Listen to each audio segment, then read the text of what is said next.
এটা কিন্তু ঢেঁড়স গাছ, ঢেঁড়স ধরে আছে। কচুর গাছ, মরিচ গাছ, পাতা, অ্যালোভেরার গাছ, ঘাস,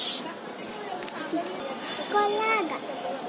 দিস ইজ ব্যানানা ট্রি। সূর্য, এটা কিন্তু পেয়ারা গাছ। সুন্দর তো, দারুণ, সো নাইস। এটা কিন্তু লেবু গাছ।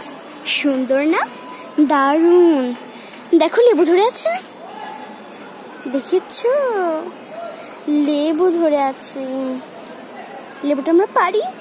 ওকে, লেবুটা পেরে নিয়েছি। এ বলে তুলসী গাছ।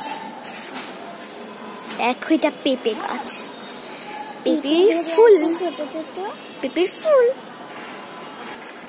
তুলসী গাছ, এটা ঘাস।